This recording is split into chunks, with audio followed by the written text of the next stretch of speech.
Dans un univers où tout s'accélère, où chacun s'exprime sur tout, où les réseaux sociaux projettent en continu des réussites, des jugements, des opinions, il devient essentiel de se reconnecter à son monde intérieur. Se recentrer sur soi-même ne signifie pas s'éloigner des autres, mais choisir de ne pas se dissoudre dans le vacarme ambiant. C'est faire le choix réfléchi de ne plus réagir à chaque stimulation extérieure, mais d'agir à partir d'un lieu intérieur plus ancré, plus profond, plus authentique. Cette reconnexion commence par une prise de recul. Tu n'es pas obligé de suivre le tempo que le monde impose. Tu n'as pas à satisfaire tout le monde, à te définir à travers le regard d'autrui ou à correspondre à des normes qu'on veut t'imposer. Tant que ton attention est dirigée vers l'extérieur, tu restes éloigné de ton centre. Tu deviens tributaire des attentes, des jugements, des pensées des autres, et chaque fois que tu t'éloignes de toi-même, tu perds un peu de clarté, de paix, de force. Revenir vers soi, c'est retrouver la sérénité. Une sérénité vivante, présente, qui te permet de discerner ce qui te fait du bien de ce qui t'épuise. Elle te reconnecte à ton énergie propre, à ton authenticité. Dans un monde saturé de bruit, d'opinions, de stimulation permanente, cultiver le calme intérieur devient un acte fort. C'est dire non à l'agitation pour retrouver ton propre chemin. Se concentrer sur soi, c'est aussi arrêter de disséminer son énergie partout. Trop souvent, tu laisses ton attention se disperser sur 1000 futilités, discussions stériles, critiques inutiles, comparaisons nocives, engagements sociaux forcés. À force de te diluer, tu t'éteins doucement. Tu oublies tes désirs, tes aspirations, tes projets profonds. Tu te détournes de ton essentiel.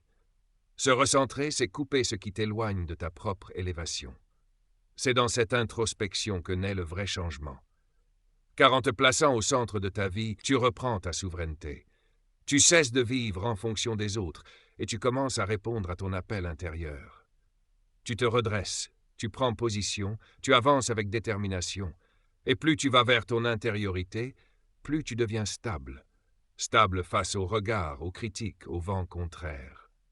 Donner la priorité à son monde intérieur n'est pas un acte d'égoïsme, mais une nécessité. Car ce n'est qu'en cultivant ta paix intérieure que tu peux ensuite impacter le monde de façon juste, alignée et saine. Tu ne peux transmettre à l'extérieur ce que tu ne nourris pas d'abord en toi. Alors fais de toi ton chantier principal, ton havre de paix, ta première responsabilité. Tout part de là. Chaque jour, tu es assailli par une avalanche de messages, de sons, de notifications, d'images qui capturent ton attention sans même te demander ton avis.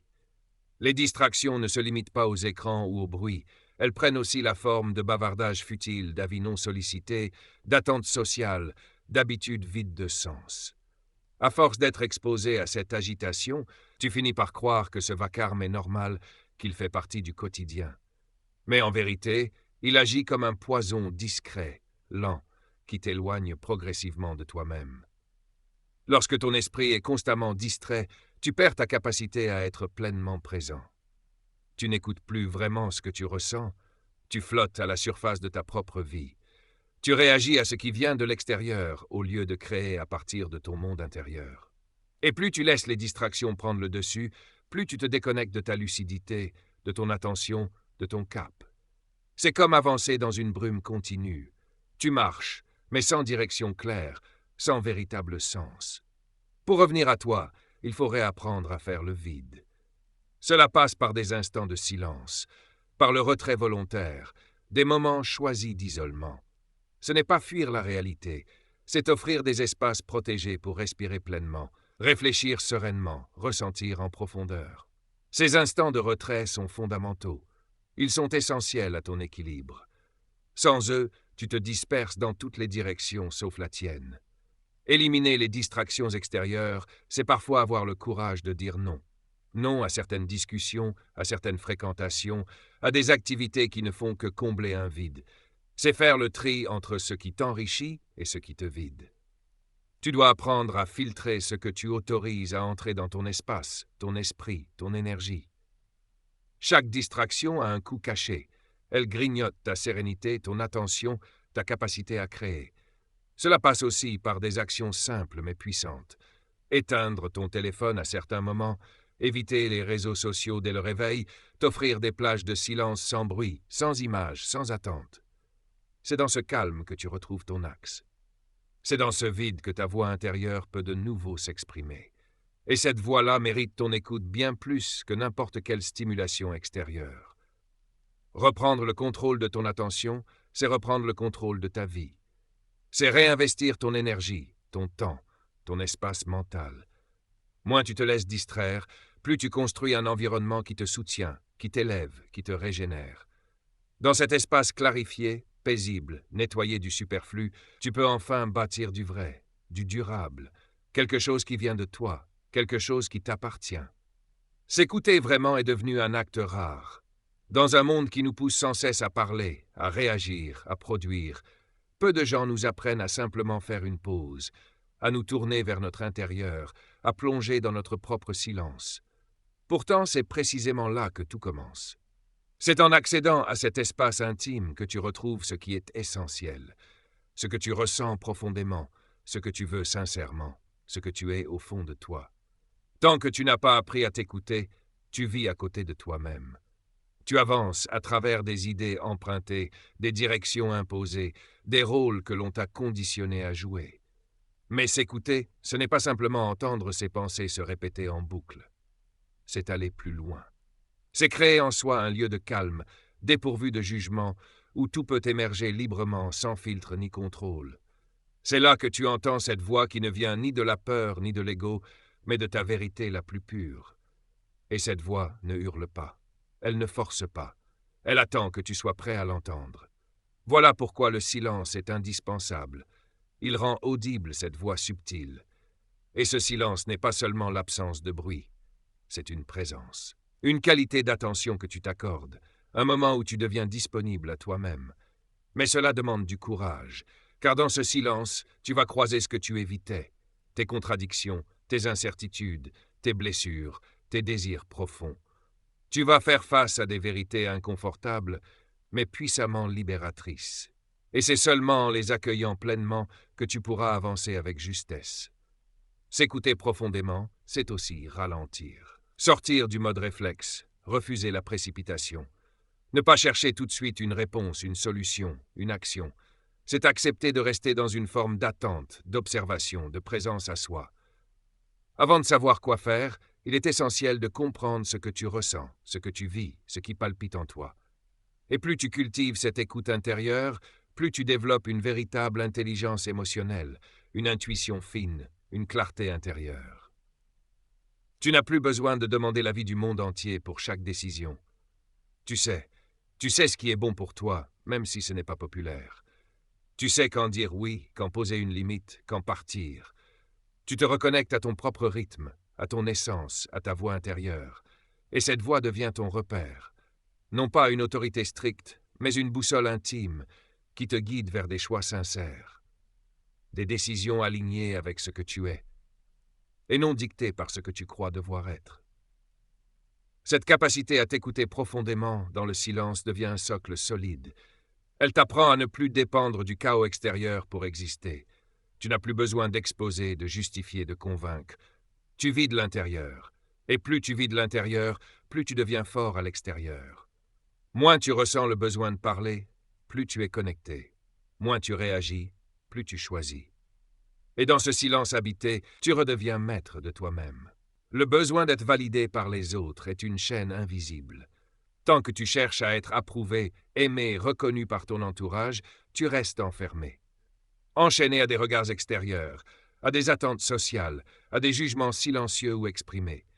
Tu changes ton comportement, tu modifies tes paroles, tu réprimes tes envies, uniquement pour correspondre à une image que l'on attend de toi. Et plus tu cherches à plaire, plus tu t'éloignes de ton identité profonde. Car désirer être validé, c'est remettre ton pouvoir entre les mains d'autrui. C'est dire, sans l'exprimer, je ne me sens légitime que si quelqu'un d'autre me le confirme. Mais la vérité, c'est que cette reconnaissance que tu espères combler ne t'apportera jamais de paix durable. Même si tu l'obtiens, elle est fragile, éphémère. Elle t'oblige à performer en continu, à corriger ta posture, à prouver sans cesse ta valeur. Tu deviens dépendant d'un regard extérieur qui n'est pas le tien. Et cette dépendance te vide, t'épuise, t'éloigne de ton axe. Vient un moment où tu réalises que le seul regard qui compte, c'est le tien. Se détacher de la validation extérieure ne signifie pas devenir froid ou orgueilleux.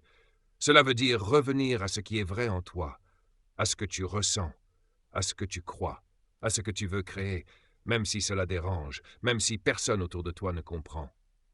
C'est un renversement profond. Tu passes de « je vis pour être accepté » à « je vis pour être en accord avec moi-même ». Et cet accord intérieur, personne ne peut te l'apporter. Il ne s'achète pas, il ne se quémande pas, il se forge en toi. Il grandit dans le silence. Il exige du courage, car il t'obligera parfois à décevoir, à déranger, à sortir du rang. Mais ce que tu perds en approbation, tu le gagnes en liberté. Et cette liberté, elle est précieuse. Te libérer de l'envie d'être validé, c'est te choisir. C'est cesser d'attendre la permission de quiconque pour vivre ta vérité. C'est dire oui à ce qui te fait vibrer, même si cela heurte. C'est dire non à ce qui t'éteint, même si cela déçoit. C'est avancer sans devoir tout expliquer, tout justifier, tout partager. C'est faire de ton ressenti personnel ta seule référence. Et plus tu avances ainsi, plus tu attires des connexions sincères. Car tu ne joues plus. Tu ne cherches plus à séduire. Tu es, totalement, authentiquement. Et ceux qui t'aiment dans cette version-là de toi-même sont ceux qui méritent de faire partie de ta vie. Renoncer au besoin d'être approuvé, c'est reprendre ta force. C'est te souvenir que ta valeur n'a jamais dépendu de l'opinion de qui que ce soit. C'est revenir en toi, en silence, et te dire « je suis suffisant, même seul, même différent, même incompris ». Car c'est dans cette certitude intérieure que naît la vraie paix, et que tu redeviens entier.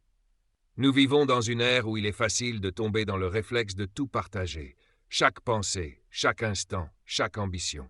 Avec la montée des réseaux sociaux et de la communication permanente, il semble naturel de parler de ces projets avant même de les avoir réellement amorcés. Pourtant, cette tendance à tout verbaliser peut parfois desservir notre progression plus qu'elle ne l'aide. Le simple fait de parler de ses objectifs peut devenir une source de distraction et même nuire à leur réalisation. Il est tentant de dévoiler ses idées à ses proches, à ses abonnés, de raconter ce que l'on envisage. Mais à force de trop parler, on risque de confondre l'intention avec l'action. L'acte de dire devient une illusion de mouvement, une gratification immédiate qui donne l'impression d'avoir déjà avancé, alors qu'aucune étape concrète n'a été franchie. À l'inverse, évoluer dans le silence te permet de focaliser toute ton énergie sur le passage à l'action. Cela t'évite de t'épuiser à raconter chaque difficulté, chaque détail. Le véritable progrès naît dans le calme de l'effort solitaire. Ce sont les résultats, pas les discours, qui témoignent de ton engagement et de ta détermination. Un autre atout majeur du travail discret, c'est qu'il protège ta vision. Lorsque tu exposes trop tôt ce que tu veux accomplir, tu t'ouvres à toutes sortes de jugements, de conseils non sollicités, d'opinions qui peuvent te détourner de ta trajectoire. Même les intentions bienveillantes peuvent semer le doute. Chacun aura une idée de ce que tu devrais faire, du comment, du quand. Ces voix extérieures, parfois déroutantes, peuvent affaiblir ta conviction. Travailler dans l'ombre, c'est te préserver. C'est garder ton espace de création libre, vierge d'influence. C'est ne pas fragiliser ton projet par des critiques prématurées.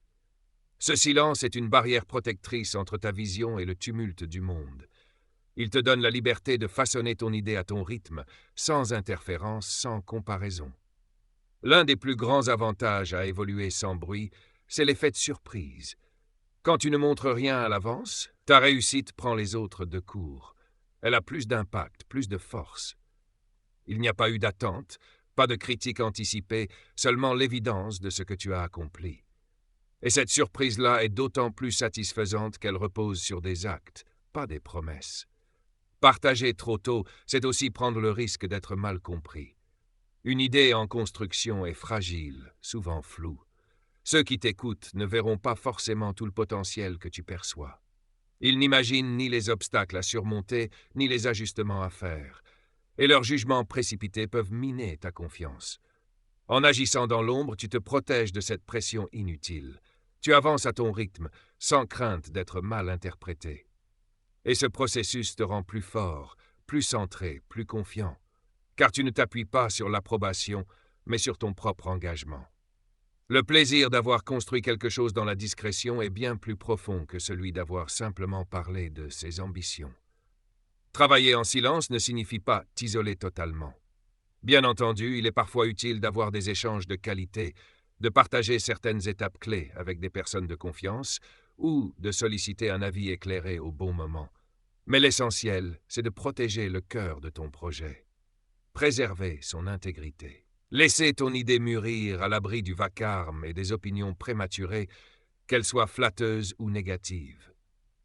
À l'ère des likes, des commentaires et de la validation instantanée, il est tentant de chercher du soutien en ligne, de publier l'évolution de son projet pour recevoir des encouragements. Pourtant, il existe une force bien plus puissante, celle de construire dans le silence, de te façonner loin des regards. Beaucoup aiment parler de leurs rêves, de leurs objectifs, de leurs plans à venir. C'est gratifiant sur le moment. Cela donne l'impression de déjà progresser. Mais cette gratification est souvent superficielle. Elle donne une impression d'avancement alors que dans les faits, rien n'a encore été concrétisé. Ce besoin de reconnaissance immédiate peut t'éloigner du travail réel. Tu crois avoir franchi une étape importante en l'ayant simplement exprimée. Or, sans passage à l'action, l'intention reste lettre morte. Ce n'est que dans le concret, dans l'effort soutenu, que l'on bâtit quelque chose de durable. En gardant ton processus discret, tu restes focalisé sur l'essentiel, l'exécution, la rigueur, la qualité. L'un des plus grands bénéfices du travail discret, c'est la préservation de ta vision personnelle. Trop d'avis extérieurs, même bien intentionnés, peuvent te détourner de ton idée initiale. Chaque projet a sa propre temporalité, son propre cheminement. Il mérite de grandir dans un espace protégé, libre de toute interférence. En dévoilant trop tôt tes intentions, tu risques de diluer ton message, d'en altérer la force ou même d'en perdre la direction. De plus, la reconnaissance précoce ne reflète souvent qu'un vernis. Elle est basée sur des fragments, sur des intentions, sur des mots. Elle ne mesure pas l'intensité de ton engagement, ni la profondeur de ton travail. Les vraies victoires se construisent dans l'ombre, là où personne ne regarde. Dans les efforts silencieux, dans les heures d'apprentissage, dans les ajustements invisibles. C'est dans cette obscurité que la réussite prend racine. Travailler sans chercher à attirer l'attention, c'est aussi te donner un espace d'inspiration. Un lieu où tu peux réfléchir, expérimenter, faire des erreurs sans être jugé. Ce n'est pas en accumulant des applaudissements à chaque micro-avancée que tu iras loin. C'est en étant fidèle à toi-même, en gardant ton cap, en avançant avec humilité et persévérance. Enfin, rester discret te donne une force redoutable, celle de surprendre. Lorsque tu présentes le fruit d'un long travail dont personne n'avait connaissance, l'impact est beaucoup plus fort. Tu n'as pas seulement réalisé quelque chose, tu l'as fait sans bruit, sans attente, sans validation extérieure. Et c'est cette manière d'agir qui donne à ton projet une résonance particulière. Un autre avantage majeur du travail en silence, c'est qu'il t'épargne les jugements précipités. Trop souvent, les gens évaluent un projet à travers une vision partielle, sans en comprendre les étapes, les intentions profondes ou les évolutions nécessaires. Une idée naissante est par définition imparfaite, parfois brouillonne, et en l'exposant trop tôt, tu t'exposes à des critiques qui ne tiennent pas compte de ce que ton projet peut devenir. Ces critiques, même si elles sont formulées avec politesse, peuvent démoraliser et t'éloigner de ton élan initial. Choisir le silence, c'est protéger ton énergie mentale. C'est avancer avec sérénité, sans te soucier des projections, des doutes ou des limitations imposées par autrui. Cela te permet d'évoluer dans un espace de clarté où seul ton regard sur ton travail compte. Et plus tu progresses ainsi, plus tu renforces une chose précieuse, la confiance en toi. Lorsque tu fais le choix de ne pas t'exposer à chaque étape, tu apprends à écouter ta propre voix, à suivre ton intuition, à faire confiance à ton propre jugement. Tu construis une force intérieure indépendante de l'opinion des autres. Tu n'as plus besoin qu'on t'encourage à chaque pas pour continuer. Tu n'as plus besoin d'être rassuré en permanence. Ton élan vient de l'intérieur. Ta détermination repose sur l'engagement que tu as envers toi-même, pas sur les félicitations extérieures. Et c'est là que naît une réelle liberté. Une liberté d'avancer à ton rythme, de tester, de corriger, de recommencer sans avoir à justifier quoi que ce soit à personne.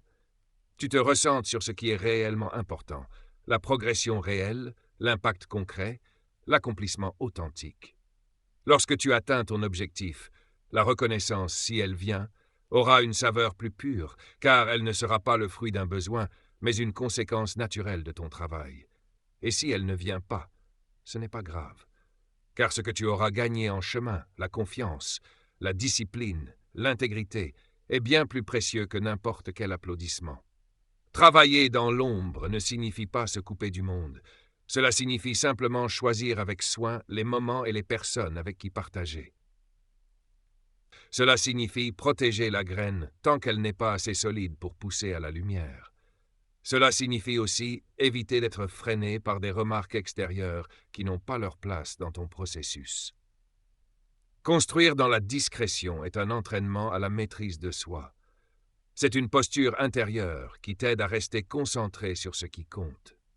C'est un cheminement lucide dans lequel tu choisis de canaliser ton énergie vers la réalisation plutôt que vers la recherche d'attention. Et dans cette discipline silencieuse, tu crées un espace fertile pour ce que tu veux vraiment accomplir. Protéger son énergie et son esprit est un acte fondamental de discipline personnelle. C'est une manière de poser un cadre, un espace mental dans lequel tu peux évoluer sans être sans cesse détourné par des influences qui t'affaiblissent. Se recentrer sur soi, c'est aussi comprendre que certaines énergies, qu'elles soient humaines, environnementales ou informationnelles, ont un véritable impact sur ton bien-être, ta clarté et ta progression. Nous sommes constamment exposés à des stimulations extérieures, dans nos cercles proches, au travail, à travers les réseaux, les médias. Et toutes ces influences ne sont pas neutres.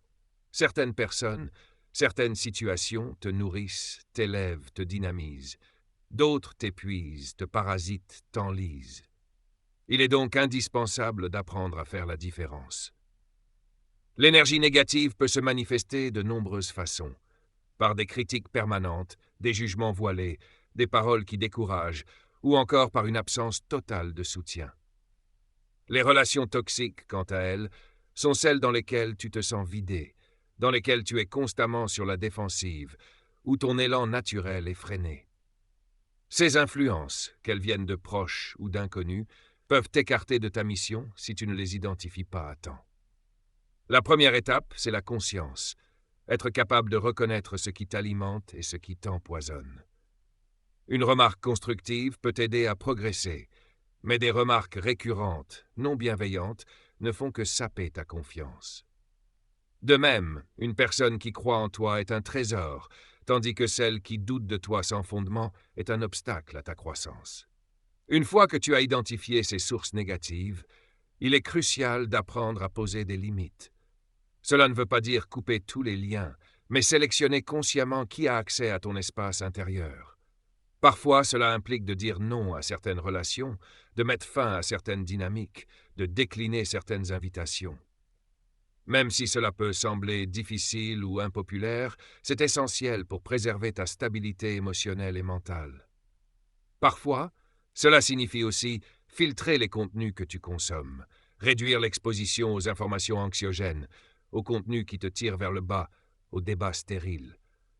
Cela implique de reprendre la main sur ton environnement, numérique, social, professionnel, afin qu'il te soutienne plutôt qu'il ne t'affaiblisse. Mais il ne suffit pas de se protéger du négatif, il faut aussi cultiver activement le positif. Prendre soin de toi, de ton corps, de ton mental, de ton cœur.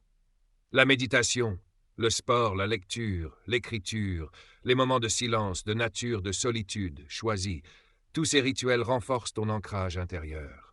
Quand ton esprit est apaisé, ton corps en forme et ton cœur aligné, tu résistes beaucoup mieux aux influences extérieures. Entoure-toi de personnes qui t'élèvent, qui te soutiennent, qui croient sincèrement en toi. Les bonnes relations sont un socle. Elles te rappellent ta valeur, renforcent ta confiance, t'aident à rester focalisé sur ton essentiel. Elles agissent comme des gardiens de ton énergie, comme des piliers pour ton épanouissement. Le plus beau cadeau que tu puisses t'offrir, c'est de construire un environnement qui soutient ta croissance. Un cadre dans lequel tu peux t'épanouir librement, avancer sans entrave et rester connecté à ce qui compte vraiment pour toi. Cet environnement commence par tes relations, mais s'étend aussi à ton espace de vie, à ton quotidien, à tout ce que tu laisses entrer dans ta bulle mentale. Un lieu calme, organisé, inspirant est plus qu'un simple confort, c'est un socle. Le chaos extérieur alimente souvent le désordre intérieur. Et inversement, un espace apaisé t'aide à retrouver ton centre. C'est pourquoi il est si important de cultiver des espaces qui t'apaisent, qui t'ancrent, qui te permettent de rester aligné avec toi-même. Que ce soit chez toi, dans ton lieu de travail ou dans tes routines quotidiennes, tu peux façonner un environnement qui encourage la concentration, la paix, la créativité. Apprendre à se protéger des influences toxiques, ce n'est pas une tâche aisée. Cela demande du discernement, de la fermeté et parfois du courage.